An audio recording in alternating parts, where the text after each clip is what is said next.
starting at the beginning, right? So you built an agency. Building an agency is a thing, and having employees and managing them to do this and execute.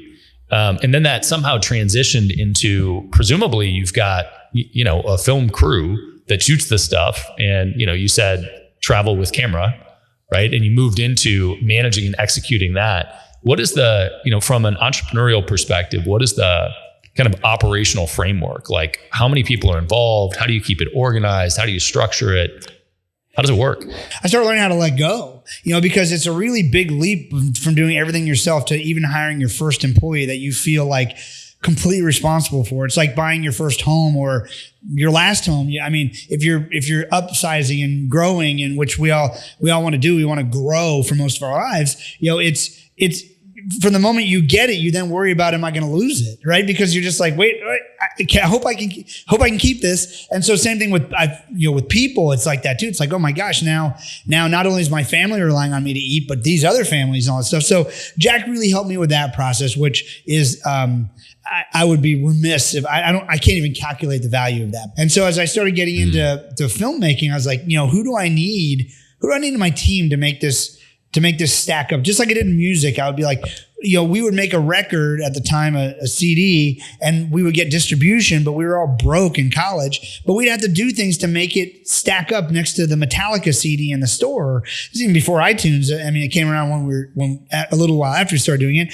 But like one time we couldn't afford to get a band photo. So I talked to a buddy of mine who was broke and we paid him like $50 he was a cartoonist. He drew the band as cartoons, and we made the album. They were a power pop band. 3 guys made it power pops. It looked like corn pops, and it looked like they were snap, crackle, and pop. And but it cost us $50 instead of like whatever, $500 at the time for a band photo shoot. So it's all about like, who do I need to make a product that can allow me to compete in the marketplace at the budget I've got? And so with filmmaking, I would put it this way, just to try to be somewhat practical for people, if anyone's interested in learning how. Like in documentaries, you sort of know the story you're telling, but you typically don't know the whole story. So the way I do it is I have a producer who writes an outline for me. If I'm working with a personality or a person, we sort of have them break down their story for us, and then we have them sort of list who would be important people, places, things, events that were seminal to them in their life. And I really break stories down into 3 categories because I'm not that smart. It's before, during, and after. Like, what happened before now, what's happening in your life right now, what's your vision for the future? Like, what does that look like? And so take 2 camera guys and me typically, and I have a field producer who sets up everything beforehand. We go get everything. And then I literally get everything I think I can get. I follow the story. It, of course, usually leads to, oh, you should talk to this person, talk to that person. Oh, you didn't hear about this, go do this, whatever. And then when I think I have it all, like tomorrow, I think I'm filming my last in-person interview for my literacy documentary.